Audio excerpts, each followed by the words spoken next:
Welcome to the HR Chat Show, one of the world's most downloaded and shared podcasts designed for HR pros, talent execs, tech enthusiasts, and business leaders. For hundreds more episodes and what's new in the world of work, subscribe to the show, follow us on social media, and visit hrgazette.com. Welcome to another episode of the HR Chat Show. Hello, listeners. This is your host today, Bill Banham. And joining me on this episode is Erich Kurschat, the owner of Harmony Insights LLC, a company that helps companies and consultants build high-performing teams and revenue streams around the everything DISC and the 5 behaviors assessments. Erich is also the founder of HR Hot Seats, an inclusive mastermind community of real HR pros solving real HR problems. Erich draws from a broad range of experiences. I've just learned that he's also a backup singer. What? As a corporate HR professional, a public speaker, a classical musician, and a proud introvert to inspire others towards meaningful work and productive workplace relationships. I just thought to add before we do the welcome here that I got a chance to meet Erich in Chicago a couple of months ago now as we record this at Jennifer McClure's birthday bash / disrupt event. And what a lovely chap. So Erich, it's my pleasure to welcome you to the show today. Bill, I appreciate the invitation to join you. I'm looking forward to our conversation. So beyond my reintroduction there, Erich, why don't you start by taking a minute or two and filling in any gaps? Why don't you introduce yourself? Sure. I have a corporate HR background. I spent 16 years in corporate HR and learned HR through the food service hospitality space and industry. And it's just a great way to learn HR as I see it, with some really well-respected leaders in the industry. And got to the point that I just wanted to build a business around the DISC personality assessment. So that's what I've been doing since about 2015, really focused almost entirely on DISC, but more recently with the 5 behaviors, and have kind of built up an HR community in the meantime, HR Hot Seat, which we may talk about. But any opportunity to have conversations like this, be inspired by other people who are doing some pretty inspiring work themselves, is always a treat. Thanks for listening to this episode of the HR Chat Podcast. If you enjoy the audio content we produce, you'll love our articles on the HR Gazette. Learn more at hrgazette.com. And now, back to the show. Very good. Thank you very much. So as I mentioned a moment ago, we met at Jen McClure's birthday bash, co-organized by the team from DisruptHR Chicago. Regular listeners of this show will know that I'm a big proponent of the DisruptHR community. I co-run a whole bunch of chapters in the UK, in the US as well, and then I do some other stuff in Toronto, Canada. What is it like? What do you like about the Disrupt community, Erich, and that particular unique format? I think there are a couple of things that come to mind more readily. One is the challenge to the speaker of giving a 5-minute presentation with auto-advancing slides. I have spoken on all kinds of stages in front of all kinds of audiences, and I see disrupt sessions or presentations as a really rewarding challenge for anybody who accepts it. And so I always admire anybody who takes to that stage. Number 2, I think that in a world where HR organizations and associations are often exclusive in the sense that they are focused on primarily HR professionals as their members or as their speakers, etc. I love that Disrupt HR truly is inclusive. Anybody can show up as long as they have something, sort of disruptive or thought-provoking at the very least, to share. The stage is theirs, and I really like that model. What gets in the way of us being able to communicate effectively with one another in the workplace, Erich? I think given the work that I do, a lot of it comes down to speaking different languages. Just as you can be in a room full of people who literally speak different languages, I think when you come into the workplace with diverse personality styles and communication styles, you have different languages being spoken. Now, for example, they could all be English technically, but you have some people that are really focused on details, and some people are focused on the big picture or tasks versus people. Someone's talking in terms of black and white and logic, and some people are talking in terms of feelings and emotions. And trying to connect those dots can be really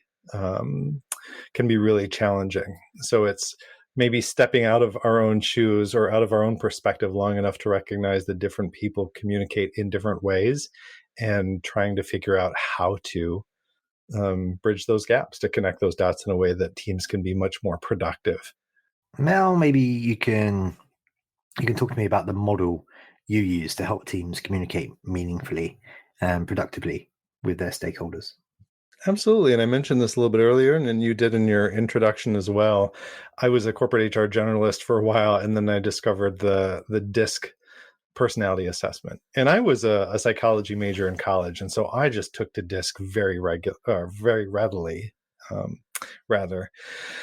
And so everything DISC is the model that I've used for the work that I do. And, in a nutshell, there are 4 different or primary personality styles, D, I, S, and C. And we don't have to get into the details of those necessarily, but they kind of outline this way of communication, this model for communication, where people are bring different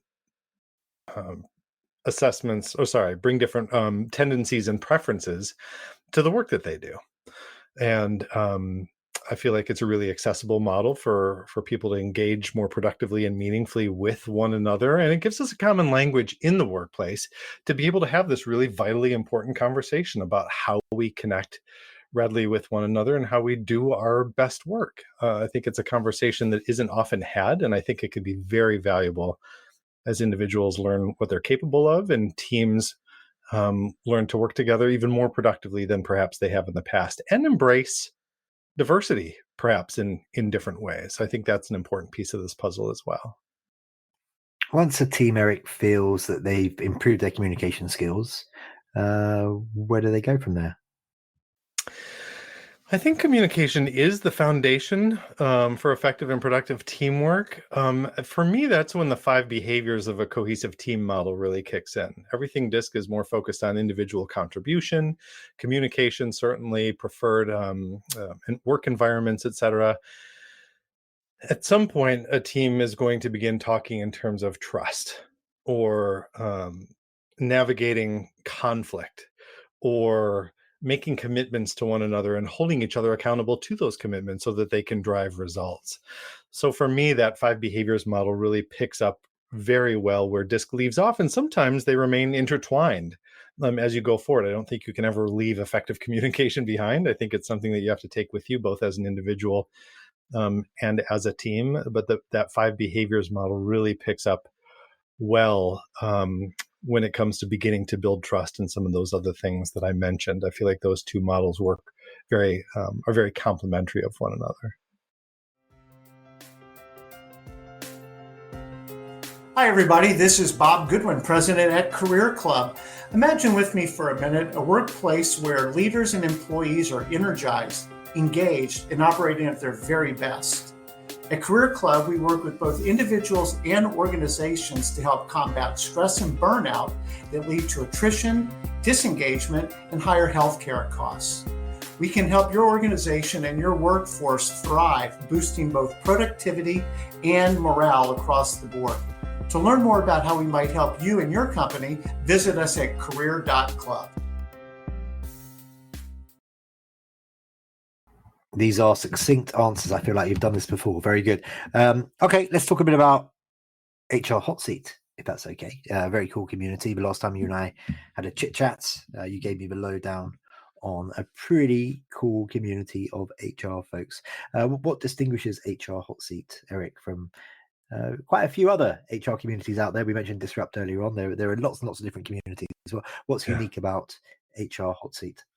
Well, thanks for asking. I'm so inspired by those other communities. Disrupt, of course, we've talked about. There's HR Unite and SHRM and ATD, and just so many communities for HR professionals. I started HR Hot Seat 8 years ago now as an introvert to create a space where people could connect meaningfully with one another. I don't know if you've ever had this experience, but I was doing a lot of networking where I would return home with a pile of business cards, and I didn't know what to do with them. It felt very transactional and kind of superficial. in some ways, where I'd collected business cards, but I'd never really gotten to know anybody in particular.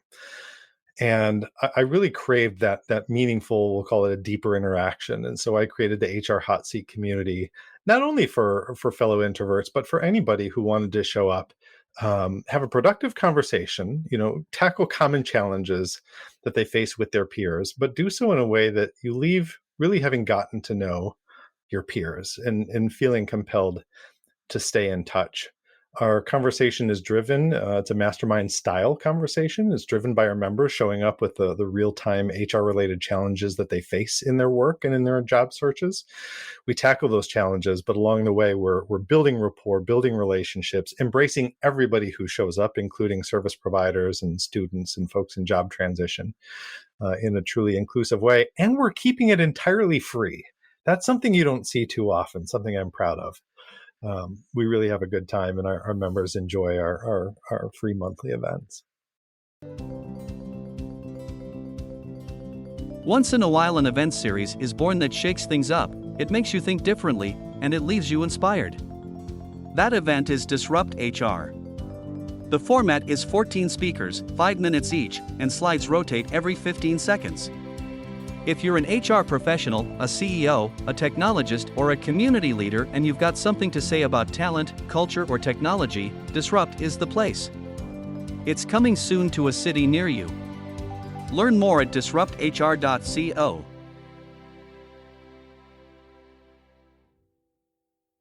Okay, thank you very much.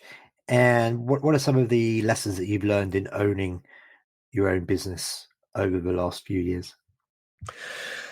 I will tell you, Bill, I'm not sure. I wasn't sure when I left corporate America that I was wired to be self-employed. And I'm still not sure that I'm wired to be self-employed. But there are certainly some things that I've learned. I think one is self-promotion, a way to become comfortable promoting myself and my business in a way that doesn't feel certainly transactional, but doesn't feel just uncomfortable. That's something that has taken some time, maybe in particular because I'm an introvert, but I've had to really learn to get to a place where self-promotion, it doesn't feel like I'm necessarily always stepping into the spotlight myself, but instead I'm shining the spotlight on products or services, offerings that I'm really passionate about and I think would be valuable to other people. Two, I would say the value of organic conversation, where you don't have to know, if you're going to spend 5 minutes. I was always somebody, if you were to spend 5 minutes or $5 on something, I would need to know what that ROI was going to be. Why is this worth my time or my investment of finances? I've really had to learn the value of organic conversations where you don't necessarily know where they're going to go, but you're having faith that you're putting good into the world, that something will come of the conversation, whether even if you never hear from the person again, that conversation you will have impacted them in some way and informed or inspired them to go out and do their best work. And some people are probably listening to this saying, yeah, that's kind of how relationships go and conversations go.